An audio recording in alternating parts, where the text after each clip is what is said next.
हर Excellency Androulla Kaminara Pakistan में European union की सफीर है। स्टार न्यूज के लिए सेनेटर सहर कामरान ने अपने शो लाइव विद सहर कामरान में उनसे यूरोपियन यूनियन के पाकिस्तान में किरदार पर खुसूसी गुफ्तगू की। हर एक्सीलेंसी कामिनारा अपनी सिफारतकारी के दौरान पाकिस्तान में हर दिल अजीज हो चुकी हैं और ये तस्वीरें उनकी कारकर्दगी की अक्कासी हैं। वो पाकिस्तान के कोने कोने में खुद जाकर पाकिस्तानी आवाम के साथ बेहतरीन ताल्लुकात कायम करने पर यकीन रखती हैं। आइए देखते हैं ये खुसूसी गुफ्तगू और जानते हैं कि यूरोपियन यूनियन पाकिस्तान के हवाले से क्या प्लान्स रखती है जिन्हें पाया तकमील तक पहुंचाया जा रहा है।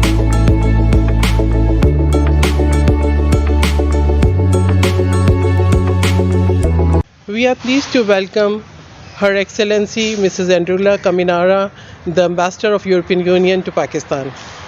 Thank you, dear Sehar. It's a pleasure to be on your show. And it's my pleasure to be at your residence. It's a great opportunity for me and for the viewers of Star News to know about your experiences in Pakistan and about European Union and about the role that your European Union is playing, especially GSP Plus, which is an attraction for the people in Pakistan. We have been hearing about it. Okay, so Ambassador Kaminara, first of all, I would like to ask your assessment of EU-Pakistan relations at the moment. How do you feel these are? Well, the EU-Pakistan relations have been evolving over a number of years. We have been here for several decades. We'll soon have 60 years of presence here.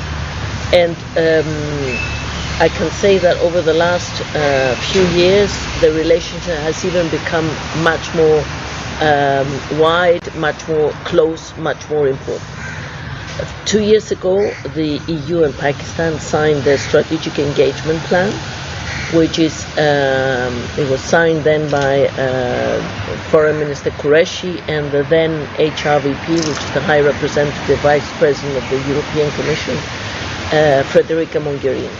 And what is this document? This document is you can call it an umbrella, a roadmap of everything we do between Pakistan and the EU.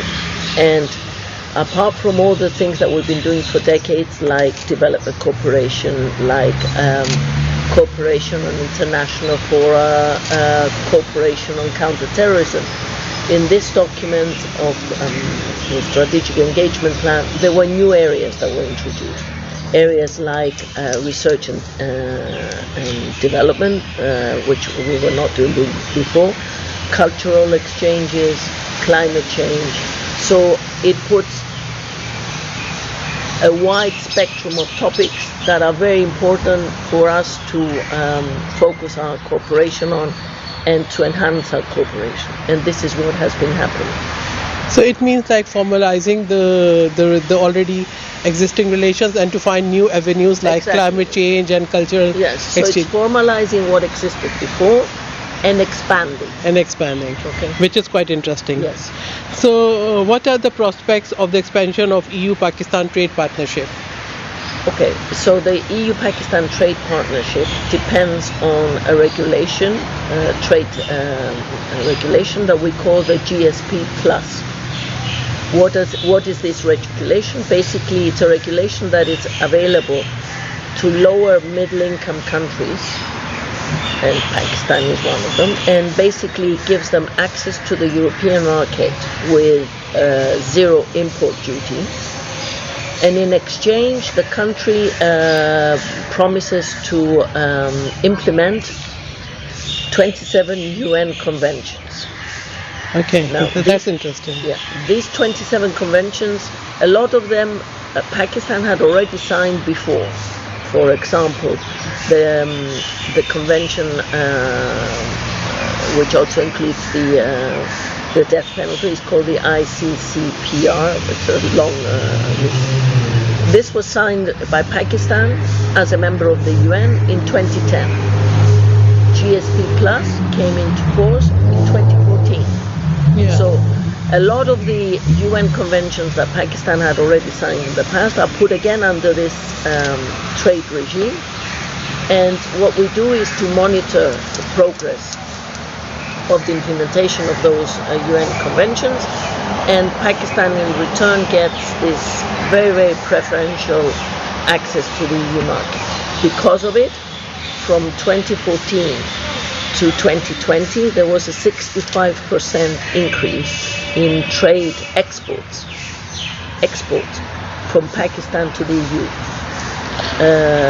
So the last figures we have is that Pakistan exports 7.5 billion euros worth of products to the EU market per year. We are talking about potentially about 1 million jobs in Pakistan that depend on this trade issue. Because the fact that you have zero import duties basically means that the Pakistani, let's say, textiles, which are predominantly you're exporting textiles, are much more competitive with respect to price, because your prices are lower, and sometimes your prices are even lower than EU manufacturers. And that means that you sell a lot more than you would sell normally, because the prices are lower because you have no import duties. Excellency, I want to ask about the conventions. What are these important conventions, and what is the benefit to Pakistan by ratifying and by signing these conventions and by following these conventions? Okay. So as I've mentioned, there are 27 UN conventions, and some are related to human rights, some are related to the implementation of the International Labour Organization and issues dealing with labor. Some are related to issues of environment, protection of the environment, and some to governance. Let me give you a few examples. For example, on human rights, there are the conventions relating to the rights of women. Yeah, very important. Okay. What's the interest of Pakistan of implementing them? First of all, most of these, as I've said before, Pakistan already signed. So as a UN member, Pakistan had already signed. Secondly, the objective of all of these are to modernize society and also to ensure development, because a lot of these help a country to develop faster and for all its citizens. Again, if I look at the Convention on Women, including more women in education, in business, in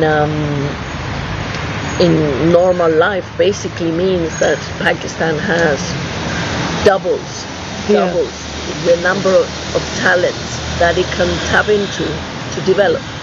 So that's the interest of Pakistan. With respect to environmental protection, there is a UN convention that deals with the protection of endangered species. There are a number of species that are endangered in Pakistan. It's in both Pakistan's interest to maintain that these are not become extinct for humanity. Also, it's very important that we don't allow these species to be become extinct. So that's an interest for Pakistan. On the ILO conventions, the International Labour Organization conventions, some of the conventions refer to not allowing child labor. Yeah, important. This is in the interest of Pakistan and Pakistani's future, because if you allow kids to be in school, then you have manpower that is more educated for the future. And there's also conventions that are dealing with issues of free and fair elections, for example, being held. And that's for the benefit of Pakistan and every country in the world. I want to also clarify that some of these require legislation or actions by the federal government. Some of these, because of the 18th Amendment, are things that they have to be implemented at the provincial level, because, for example, all the labor law legislation is now with the provincial governments. And some of these have issues that have to be implemented by the businesses themselves. So it's the whole of the country that has to respond. But for sure, implementing these conventions are categorically in the benefit of Pakistan. They are not things that these should not be seen that these are things that the EU is imposing on Pakistan. First of all, Pakistan campaigned a lot in order to have access to GSP Plus, and rightly so, because, as I've said, more than 1 million jobs depend on it. So Pakistan saw it in its interest. Pakistan campaigned. It was very successful that this was given to Pakistan, and we're now monitoring the implementation of these conventions. Yeah, but I understand these are the core issues, and I believe the Constitution of Pakistan also, support in these conventions, because when it comes to the child rights, when it comes to the right of education, when it comes to eliminating any kind of discrimination on the basis of sex, and when it comes to the right of labor, exactly, Yeah. these are included in Pakistan's constitution. The only thing is that we have to create more awareness in the society, more Exactly. understanding, and it will benefit our society, because the stronger society, the stronger nation. So this we have to. Absolutely. I think this is good that I'm talking to you, and now people will also know about that, how important for us it is to follow these conventions.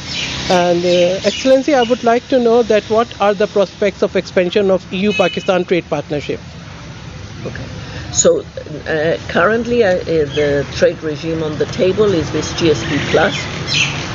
What in the EU, whenever we table legislation, it always has a cut-off date, because we do it with the logic that we initiate something, we let it run for several years, we evaluate if it met the criteria, if it met the objectives we wanted in the beginning, we improve, we issue the next phase of the legislation. So the current regime has a guillotine date, not just for Pakistan, for all the countries that are under this regime, December 2023, because it was started in 14, Yeah. had a 10-year deadline.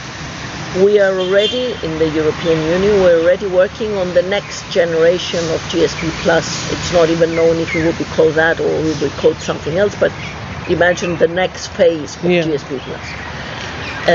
Recently, if I say recently, I mean over the last week, 10 days, the European Commission tabled its proposal for the next phase. What happens next is this is discussed with the European Parliament and with the European Council. The European Parliament, of course, parliamentarians from the member states. The European Council is made up of the relevant ministers and heads of state of the countries, of the 27 countries of the EU. They will, of course, go into negotiations on refining, because there is a draft. It goes for discussion, then there will be negotiations on what will be in the next phase. But I can tell you already some of the characteristics of the next phase. Okay. Again, it's very, very good that Pakistan has already signed them, so it's not going to be something new to Pakistan. Pakistan has already signed them in the context of its relationships with the UN. The second thing to look at is that all countries for the next phase will have to reapply and go through a scrutiny phase. It's not an automatic transition from the first phase to the second phase. There's a guillotine, we stop, and then the countries reapply. So that is likely to take place in 2022 to the end of 23. So by this time the new regulation comes in place, the countries would have gone through the process of evaluation and potentially a yes or no for the next phase. The other thing I can tell you is that because the current proposal says that every 2 years there is an evaluation of the countries that can have the GSP Plus. the proposal on the table for the new phase is every 3 years. Okay. So there are these things that are currently in the draft regulation that are important, I think, for Pakistan to know. But we can say for certain that there will be, let's say, a higher scrutiny of the progress of each country. Okay. And I also want to highlight that although the evaluation of a country takes place with respect to a report that the European Commission does. You know, we have the different institutions. So the report on a country is done by the European Commission, and that goes to the Parliament and the European Council. Okay. The last report that was done on Pakistan was in February 2020. It was published. It's a public document, and it contains data we've received from the government of Pakistan and from NGOs. So this is something that's a public document. We're currently in the process of doing the next, because we have to do every 2 years, to do the next evaluation report. However, on the 29th of April this year, there was a resolution in the European Parliament which basically requested that the Commission looks with great detail and lots of scrutiny on the progress that has been achieved in Pakistan. And over 600, I think it was 632, members of the European Parliament requested that the Commission looks in great detail on the progress made by Pakistan, and requested that if the progress was not enough, that potentially the Commission should look into suspending the GSP Plus to Pakistan. So this is the political context in which we are right now. We have a parliament and a lot of parliamentarians taking a stance saying scrutinize what's happening in Pakistan. And we're in the process of gathering data in order to produce the next report. If I just want to add one more thing, it's that we are aware that there has been, I think over the last few months, there have been a number of progress, or a number of things that progressed. There was the tabling of the Protection of Journalists Bill. I know there have been a number of bills that were pending for a long time that have now been tabled with the Parliament, and hopefully should be in place by the time we finalize the report. But this is an ongoing process, so effort should continue.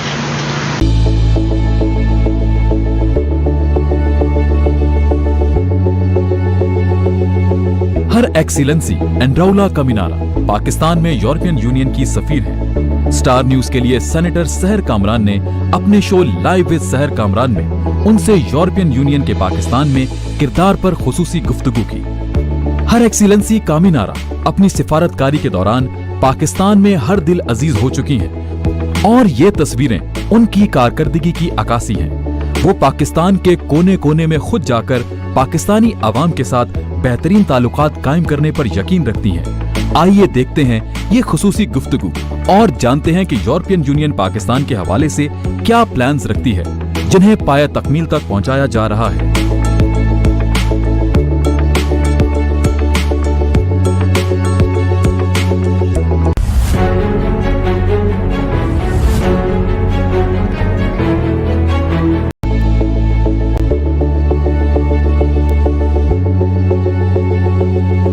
Her Excellency Androulla Kaminara Pakistan में European union की सफीर है। Star news के लिए senator सहर कामरान ने अपने show live with सहर कामरान में उनसे यूरोपियन यूनियन के पाकिस्तान में किरदार पर खुसूसी गुफ्तगू की। हर एक्सीलेंसी कामिनारा अपनी सिफारतकारी के दौरान पाकिस्तान में हर दिल अजीज हो चुकी हैं, और ये तस्वीरें उनकी कारकर्दगी की अक्कासी हैं। वो पाकिस्तान के कोने कोने में खुद जाकर पाकिस्तानी अवाम के साथ बेहतरीन ताल्लुकात कायम करने पर यकीन रखती हैं। आइए देखते हैं ये खुसूसी गुफ्तगू और जानते हैं कि यूरोपियन यूनियन पाकिस्तान के हवाले से क्या प्लान्स रखती है, जिन्हें पाया तकमील तक पहुंचाया जा रहा है।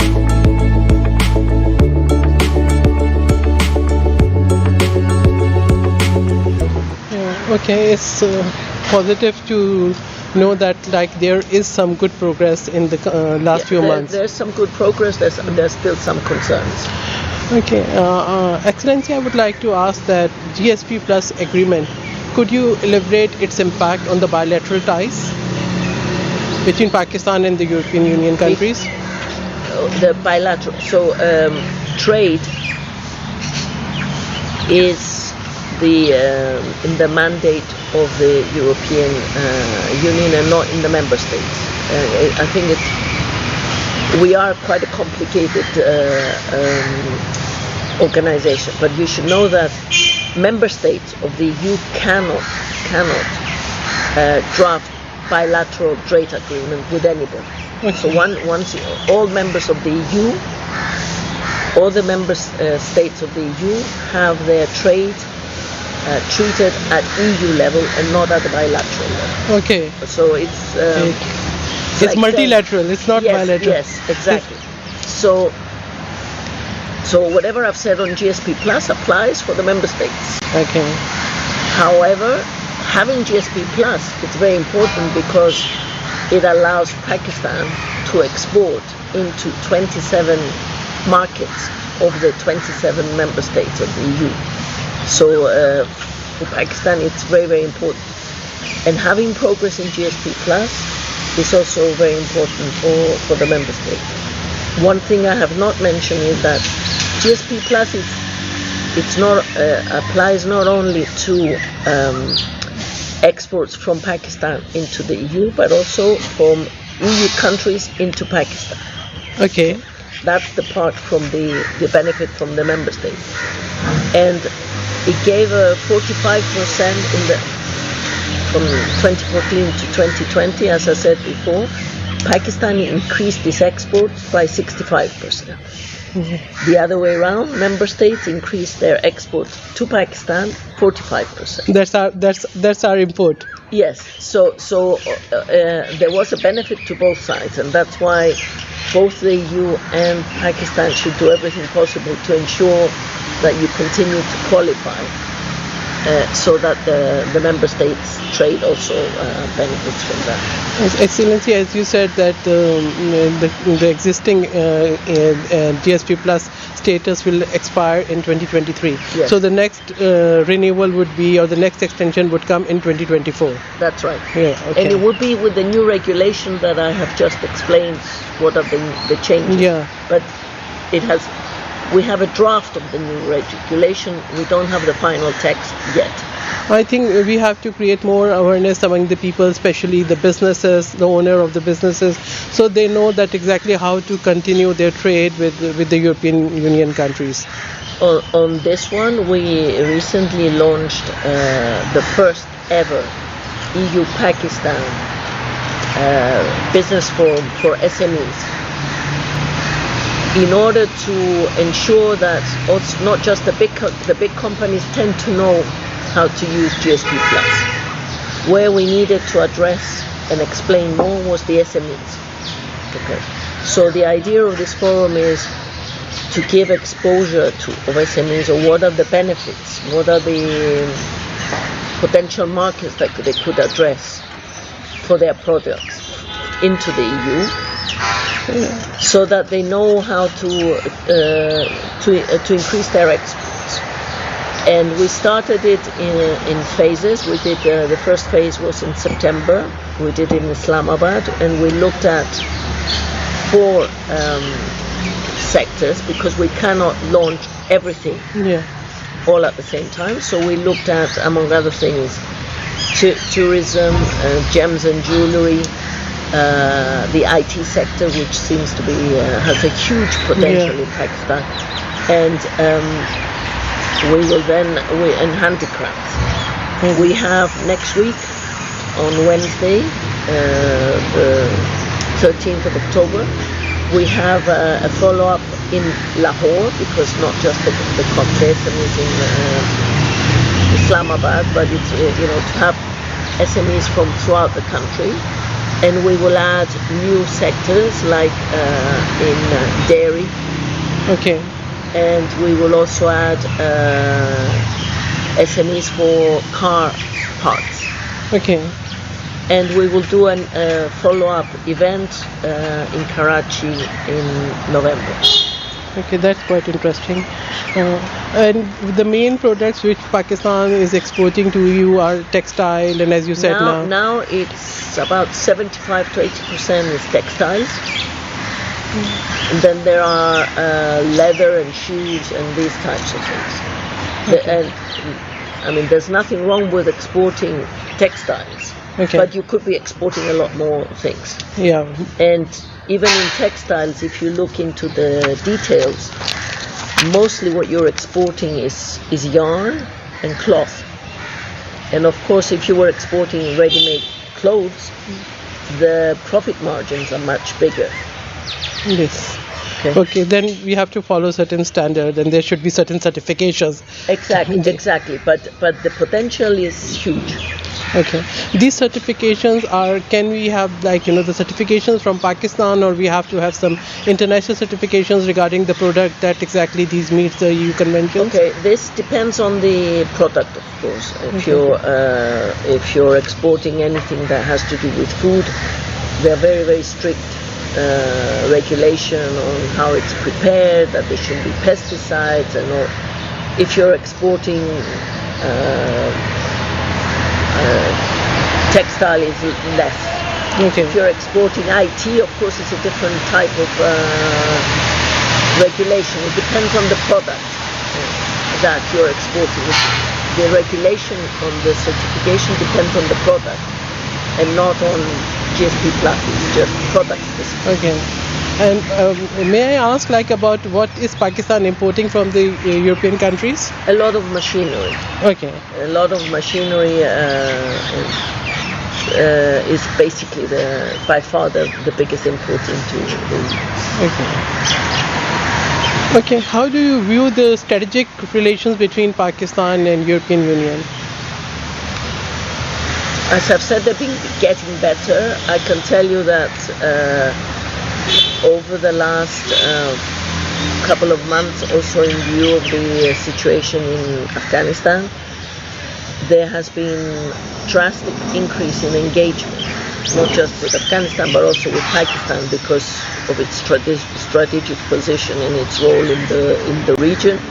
And I can, if I was to make a forecast for the future, this would be for sure further increasing. Pakistan is vital for the stability of this part of the world, and the more we talk, the more we find common ground to talk even more and to work together on new things together. Yes, after so many sacrifices, we are very seriously concerned about the peace and security in our country and in the region. Okay. So the peace and security, a stable Afghanistan is very important for Pakistan. Yes. So we do hope and feel that exactly we see stability in coming future, and we don't see any humanitarian crisis in Afghanistan that will bring another flow of refugees to our country, because that also impacts on our economy. I mean, the EU has been vocal and publicly acknowledged the very positive role that Pakistan has played in actually hosting all of these Afghan refugees for so many decades. And the EU has also been supporting Pakistan in responding to the needs of these Afghan refugees, and not just the Afghan refugees, but the host communities where Afghan refugees exist. I have personally visited some of the projects we have in Peshawar and in the areas around Peshawar, where poor communities that didn't have access to water or basic health care, where there are Afghan refugees. There's also, we're providing those things to the Pakistanis that live in those areas, but also to the Afghans that have come to that area. Thank you. That is a great support, because Pakistan, exactly, we had not only hosting these Afghan refugees, the 3 million plus for the last 42 years, but also we have had suffered a lot of loss, and especially because of the terrorism and because of extremism. So we hope that we see peaceful Pakistan, peaceful neighborhood. That's very important for Pakistan. Okay, Excellency, I would like to ask about that how EU is supporting Pakistan against this COVID-19. Okay. When COVID-19 hit the whole world, uh, it's incredible to think, but I mean in 2020, it's a year plus ago, one of the things that we did very quickly was to put in place a package of programs of additional aid for Pakistan. So there was a package of 150 million euros that we immediately announced. Some of those funding was funding that was going to projects which we redirected towards COVID, but quite a number of those, for example, there was 37 million euros that was available to Pakistan for humanitarian aid for immediate needs for the people in need because of COVID. So this we have done very, very quickly, and I would say very, very successfully, in also cooperating with the government to see where are the priorities. The other thing the EU has done is we are the top donor to the supply of vaccines, Okay. COVAX, globally, and quite a few millions of vaccines have also from that initiative have come to Pakistan, because it's very important that people get vaccinated against COVID. So we were one of the major contributors to that. Is there any prospect that the European Union countries support Pakistan in manufacturing of the vaccines? I think that would be a greater help rather than getting the vaccines in aid and then exactly consuming But them. the manufacturing of the vaccine, that depends on the companies that have manufactured. It's a copyright issue. Okay. And it's a contractual issue. However, the European Union has taken a position that we have to ensure that third countries like Pakistan have access to lower priced vaccines in order to be able to eradicate or at least contain COVID-19 globally. This is a fight that it's not possible that we vaccinate everybody in Europe and the rest of the world doesn't get vaccinated. We would have to continue vaccinating everybody in Europe. For us to address this, we have to address it globally. Again, just some numbers, so you know, the number of vaccines in Europe have been 700 million vaccines have been given to Europeans. But the EU has given 700 million vaccines have been given to Europeans. But the EU has also given 700 million vaccines to third countries. Okay. So whatever we bought, whatever we had access to, half of it went to other countries. And we have said recently, because we are purchasing another 500 million vaccines, again, 500 million for the EU, 500 million for third countries. That's very encouraging to know. I think we have already discussed about SMEs, or do you see any further you want to discuss the role of SMEs in the recent initiative of EU-Pakistan? I've talked about the business forum. One thing with respect to SMEs I want to stress is that the role of women, business women. Okay. And I know there have been changes in the regulation in order to promote women's entrepreneurship. But Pakistan has one of the lowest percentage of women entrepreneurs in Asia. And although it has a lot of very talented, very well educated, very, very imaginative and innovative women that need to be given a chance to start their own businesses and develop in the future. And I think if Pakistan fully incorporates the women talent in business, development will be a leapfrog in development for the future.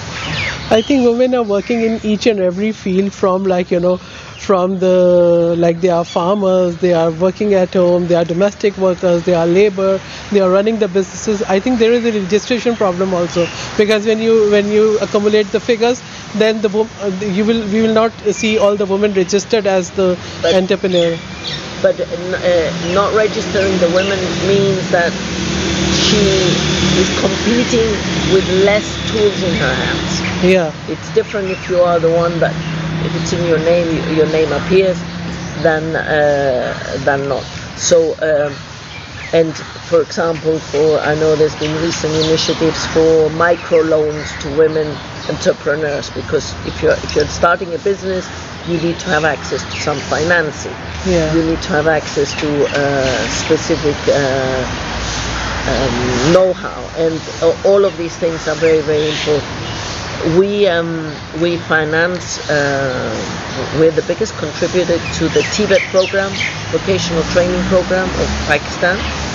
The European Union is, and there we give specific attention to women, training of women and training of women entrepreneurs, and not just in the classic, I would say, women sectors. I've met women in charge of construction companies here. I mean, some really amazing women. I've met women that have their own IT companies. I've met women that have they're into car parts and car service. So if Pakistan would have more of those women in all of these fields, I think the sky's the limit. Yes, yeah, because no country can progress without like the 50% of the population keeping it away. Exactly. And this is what exactly we believe, and this was what the saying of the founder of Pakistan, that no nation can progress without having the women by their side. And since I am proud to say that we were the first Muslim country to have the female prime minister. And then we have the women who are mountaineers, we have the women who are pilots, who are scientists, who are doctors, who are architects. So they are in all the fields. Okay. So, and they are leading, they are flying high, and I wish them good luck. And as you have said, that exactly we could see more women with more opportunities. Excellency, last but not the least, we are glad that you are here with us at the Star News Pakistan. I would like to know about your own experience in Pakistan. Since how long you have been here? How did you find Pakistan? What are your personal experiences? Okay. Well, we're here 2 years. I came in the middle of September 2 years ago. The first 6 months I was able to travel quite extensively, because I think it's such a big country, such a beautiful country, and such a varied country, that sitting in Islamabad does not give you the full picture of the beauty, the problems, the colorful Pakistan. So we traveled quite extensively. Then we had COVID, when unfortunately we could not travel that much, and over the last months we started traveling again. It's a sheer pleasure to be here. It's never a dull moment, let me underline that. So it's not, it's a 24 hours a day, 7 days a week job, but I'm absolutely fascinated by it, and I've met some amazing people, both men and women, and I think Pakistan is one of the countries that maybe the international image of it and the reality of the ground are two separate things, and if something can be done to actually show the reality of Pakistan, show the reality and the warmth of its people, the friendliness of its people, I think will be good for Pakistan and good for the rest of the world to understand what a fantastic country this is. So I'm delighted to be here. It's a pleasure to have you here and to see, like, the women diplomats to be more, and you are one of the most dynamic diplomats in Islamabad. And especially, I would, as you have said, the two key areas that exactly now you are focusing on, the climate and the culture. I believe this will create more awareness about Pakistan, that exactly what kind of country we are, what is our culture, and the tourism. And about our tourism, I think that will also help people around the world knowing about Pakistan. Thank you, Excellency. very much. It was pleasure having you with us, and we look forward seeing you again. It will be my pleasure. Thank you very much. Thank you.